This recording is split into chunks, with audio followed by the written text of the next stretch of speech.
Kung ako bulok, lalabanan ko ba yung anlalakas na yan, sila speaker? Lalabanan ko ba yung mga mayayaman na yan? Kung ako'y bulok, diba? Nakita nyo naman yung track record ko, diba?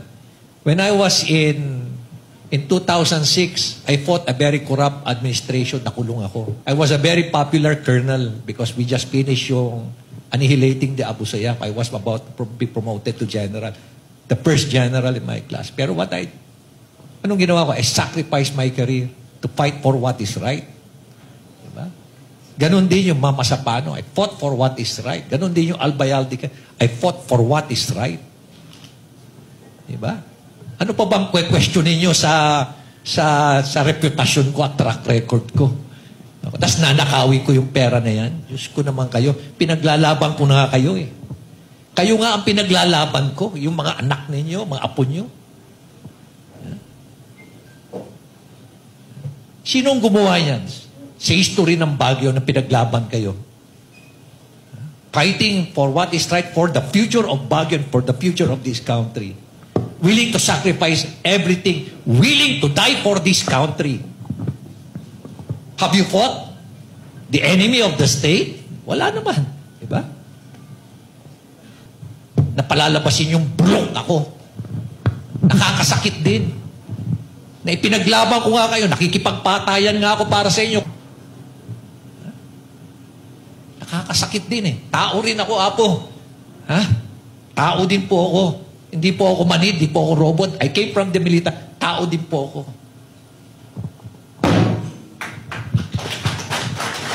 Nakita ko po yung listahan ng invited resource persons. Hindi po ba man natin inimbitahan si Mayor Benji Magalong? Not for this hearing, Your Honor. Pero iimbitahan po ba siya sa susunod na pagdinig? At the future hearing? Hindi, sa next hearing.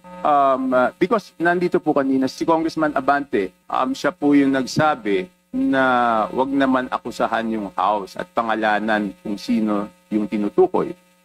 At pumayag naman po si Mayor Magalong na tukuyin pag siya ay inimbitahan ng House kung sino yung tinutukoy niya na pinakamalaki ang nakukuha na 20%. So ang tanong ko po, bakit pa po hindi imbitahan kaagad ng committee para malaman na po natin kung sino yung tinutukoy niya, Mr. Chair? We have a commitment that we will invite him, but the commitment is not on the next hearing. Kasi marami po tayong pag-usapan. In fact, gusto natin isa-isahin yung mga SIMS construction, hindi yung nagpakita. St. Timothy, hindi yung nagpakita. Ito yung alam ng mga tao na gustong malaman yung katotohanan. So, ibig sabihin, we are united with Mayor Magalong on his commitment against corruption, for him to name the 67 lawmakers, no question. But he will be required in this committee to do it on their own. State 67 lawmakers who are contractors first.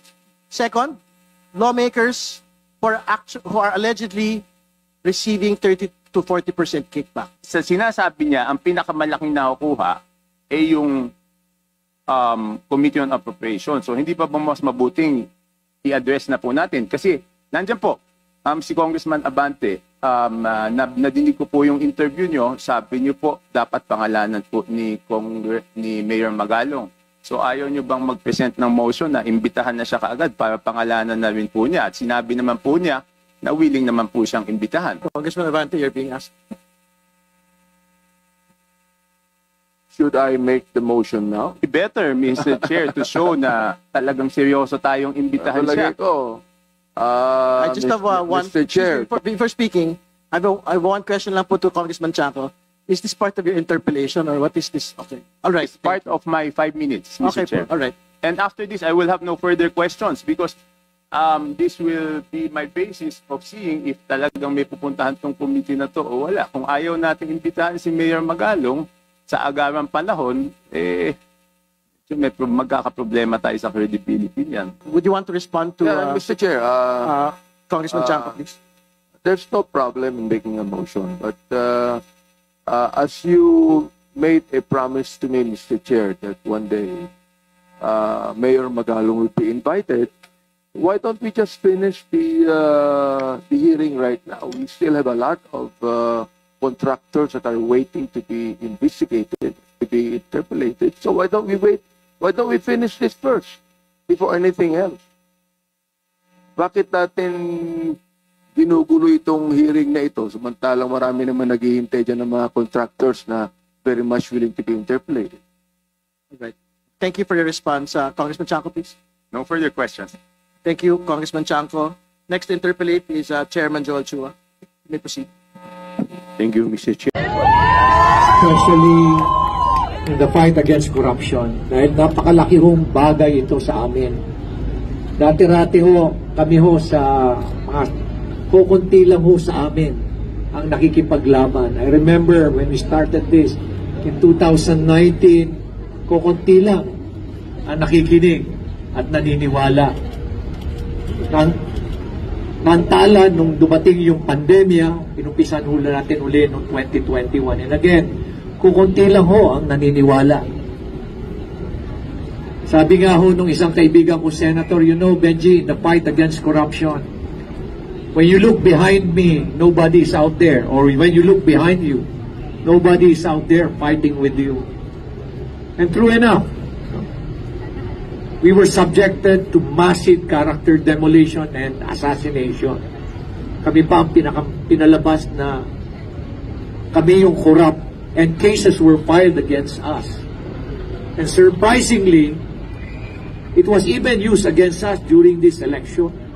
Only to find out, nalaman ko pala na February pa lang, na-dismiss na yung kaso, pero July nilabas, na-dismiss na pala yung mga kaso. Ganyan katindi ang impluensya nitong mga corrupt na politiko na to. Na kaya nilang sirain kung kakalabanin mo sila, pero hindi ho dapat tayo pumayag. Sobra na. Wala nang katapusan yung kanilang kasakiman. Kaya naman, ako'y natutuwa because this is an effort, for good governance at sa effort nato laban sa corruption, we're doing this for our young generation. At ako'y natutuwa dahil nakikita ko ngayon, ang mga kabataan ngayon ay gumagalaw. And I hope na dapat wag lang itong kampanya, itong krusada na ito, hindi dapat matapos lang ng 6 na buwan, 1 buwan, 1 taon. Dapat tuloy-tuloy po ito dapat. Hanggang tumino ang ating mga political leaders. Ganun na rin po yung ating mga bureaucrats na nakipag-ugnayan. No, ito po'y, itong corruption na nangyayari po na ito, ito po'y syndicated na, highly organized crime. Kung ang nakikita nyo, akala nyo yung mga contractor lang ang may sala. Hindi po yan. May sala ang contractor, may sala yung mga involved dyan sa mga infrastruktura na proyekto. Hindi pa yan. Ang pinaka-sakim dyan, pinaka-mastermind dyan, yung mga politiko.